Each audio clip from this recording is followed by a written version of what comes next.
Hey everyone, it's Greg with Spotted Tongue Woodworking, and in this video, I'm going to show you how I take rough lumber and turn it into cabinet doors for all of my custom woodworking projects.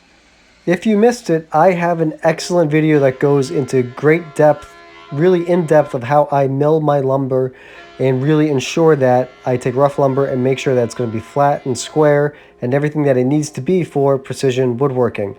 But, if you don't have the time to watch that video and are just going to watch me make my doors here, cut the rough lumber to length and you get to joint one face and joint one edge. After jointing one edge flat and one edge straight, we can then head on over and hit it with the planer. What I'm going to do is for these finished doors are going to be 3/4 of an inch. So I will take my rough lumber, I'll take that down to about 7/8 or between 7/8 and 3/4, which is 13/16. And we will do all the work from there up until it comes time for final sanding. And then 2¼ inch rails and stiles for all the doors. So we'll just hit that on the table saw, just a lot of repetitive cuts again and again and again and again. Not very exciting, but that's the way it goes trying to have production work. And after cutting all of my pieces cutting them all at 2¼ inches for the rails and the stiles, I'm going to cut everything to lengths now. And we have this little miter station. We don't have an official stop block setup, but what you're going to see is, because it is plywood on either side, either I just glue or nail a block for my stop blocks, and it just makes it easy to make those repetitive cuts.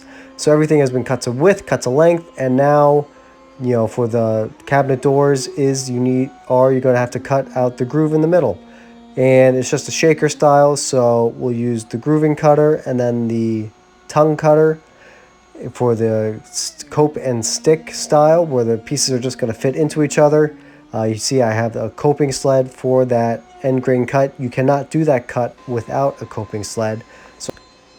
And this final little detail on my rails and stiles is I'm using a 1/16 roundover bit on the inside of that groove. And what that's going to do is that's going to create a little shadow line, a little relief between the rail and stile and the panel that's going to go in the middle, and that will help prevent paint from bridging when it comes time for finishing. So cutting out the middle panels, we're going to use 1/2 inch MDF. It has a little more weight to it than 1/4 inch does. And the only thing that you have to do with the 1/2 inch MDF is you have to back cut it. So you can either back cut it with a raised panel bit or just back cut it with a rabbiting bit. Hey everyone, it's Greg. I want to talk today about Spaceballs. May the Schwartz be with you, or actually Spaceballs. I don't know what they're actually called. I've started incorporating these into my cabinet doors that I make, and the reason for what these are, is that they are Spaceballs. let me explain.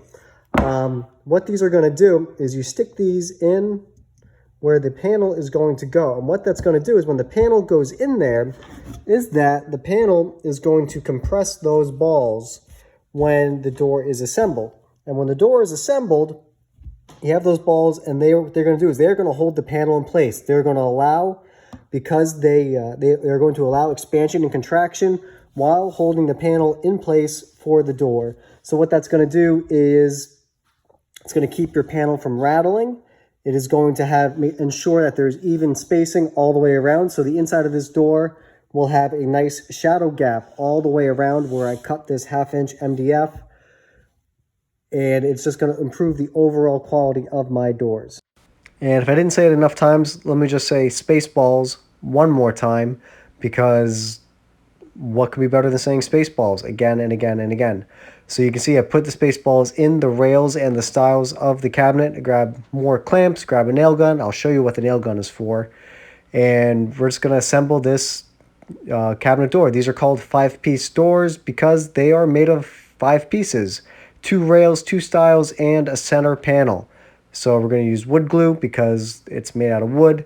Stick the glue in there, get everything nice, tight fit. And once we put that all together, we're going to get it into the clamps. We're going to clamp it in 2 different directions. We're going to clamp it long ways and width ways, or I don't want to say sideways. That doesn't sound right. but we're going to get all the pieces to meet together nicely. The space balls are providing a nice little shadow gap all the way around.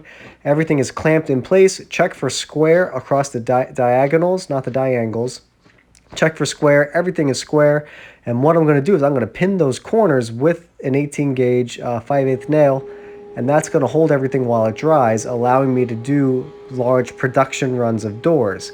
After the glue has dried for a day or so, we're going to hit everything through the drum sander, and this is where I started at, say, 7/8 or 13/16, and we'll use the drum sander to bring it down to that final 3/4 of an inch, and that will flatten out the doors and ensure that all my joints are nice and smooth and will be able to be painted and look like a single unit. So just quick square everything up after all that and hit everything with a quick 1/16 round over on all of the edges. What the 1/16 round over will do is it has a nicer feel to it, but that rounded edge will actually hold finish better than a sharp 90. So doors are made, sanded, rounded over.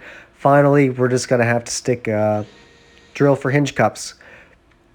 And the Craig jig makes a wonderful, wonderful little handy jig for European style hinge cups. It has everything you need to drill holes quickly, efficiently, and repeatedly, and ensure that everything is going to be the same every time you do it. Yes, I would love to have a designated drill press for this part, but for a $20 jig, it has more than enough earned its money. And you can see where these doors are going into. It's like going to a wonderful built-in project. Thanks for watching, and stay tuned for more Spotted Tongue Woodworking. See ya!